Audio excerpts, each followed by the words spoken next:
Brazilian Jiu-Jitsu is everywhere, from elite MMA gyms in Las Vegas to local recreation centers in Tokyo, from military combatives to suburban mom-and-pop academies.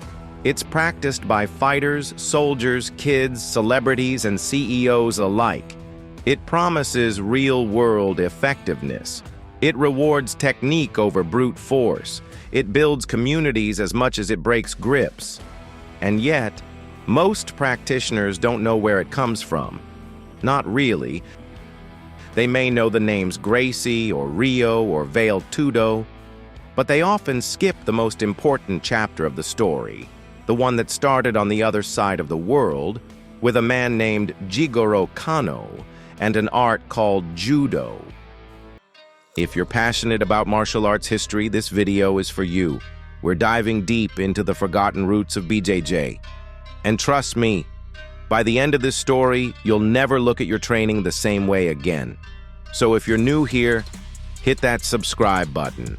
It helps the channel grow and lets us keep making videos like this.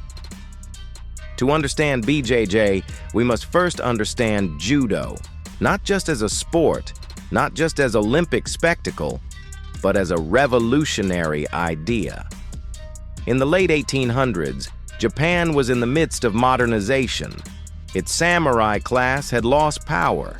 Traditional Jiu-Jitsu schools were fading, considered brutal relics of a violent age. Jigoro Kano was a scholar, a small man, often bullied as a youth. He studied multiple Jiu-Jitsu styles but was unsatisfied. The lack of system, the danger of the techniques, the absence of philosophy. He believed martial arts needed to evolve. And so, in 1882, he founded Kodokan Judo. Judo wasn't simply a combination of techniques.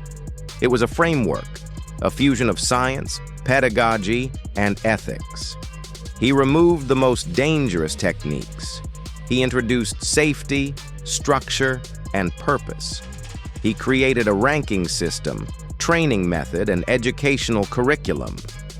He believed that martial arts could make people stronger, but also better.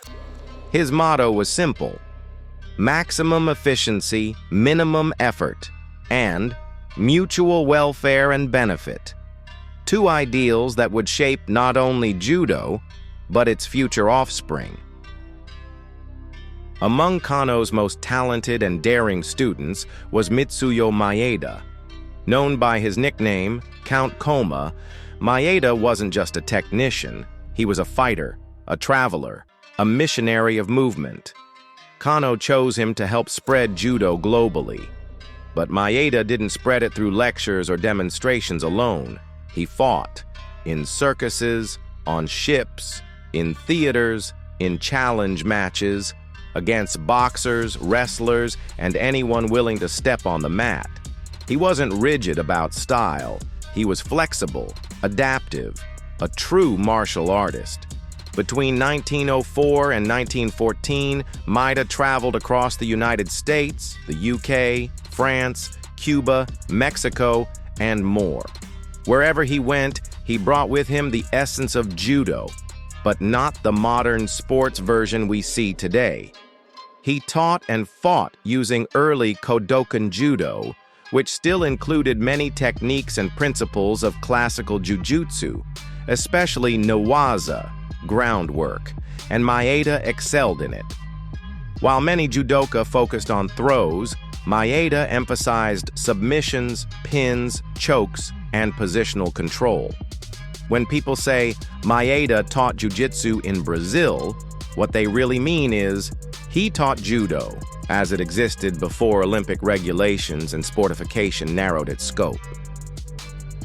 In 1914, Maeda settled in the Brazilian city of Belém, where he began teaching young men from wealthy families. One of his early students was Carlos Gracie, a teenager from a prominent household. Carlos trained under Maeda, absorbing his principles, both technical and philosophical.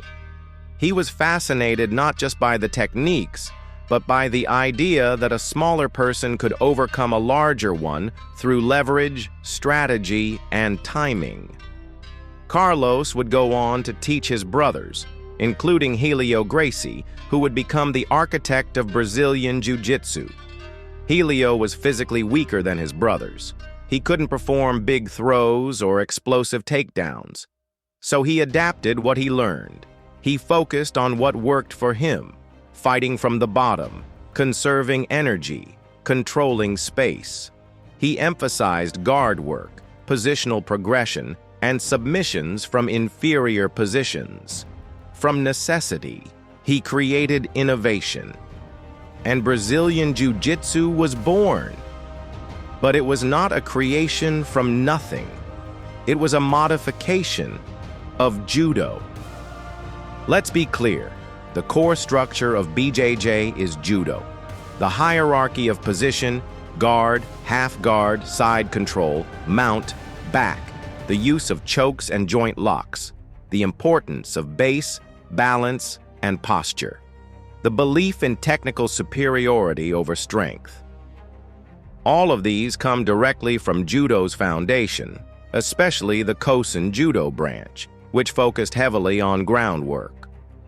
What the Gracies did was strip away what didn't work in their context. Throws, stand-up gripping battles, emphasis on speed, and expand what did.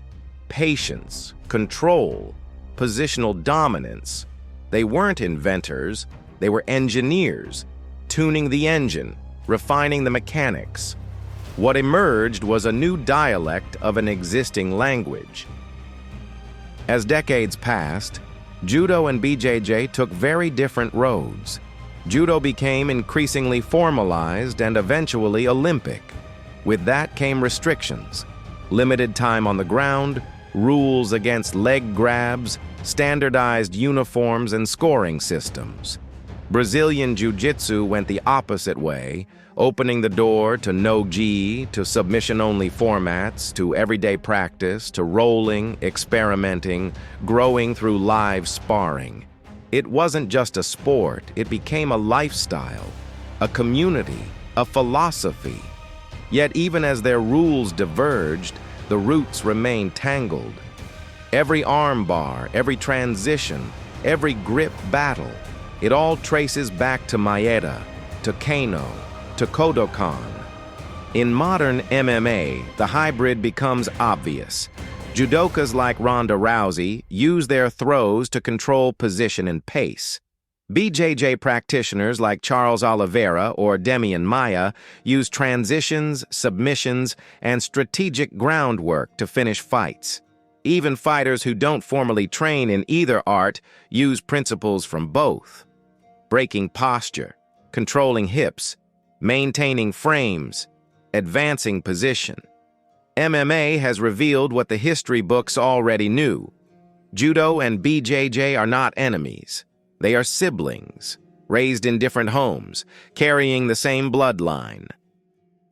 Brazilian Jiu-Jitsu is often viewed as something new, something apart from tradition. But that's only half true. It is new in application, but not in foundation. It evolved. It responded to its environment, but it did not appear from the void. It came from Judo, from a man who believed martial arts should make you smarter, stronger, and better. From another man who took that belief around the world and proved it in every arena. Today, millions of people train BJJ. Few know that every grip they make, every triangle they lock, every sweep they hit echoes back over a century. To a dusty dojo in Tokyo, to the vision of Jigoro Kano, to the hands of Mitsuyo Maeda, to the soil of Brazil, and to the family that shaped it into what we know today. Brazilian Jiu-Jitsu is not just Brazilian, it is also Japanese and universal.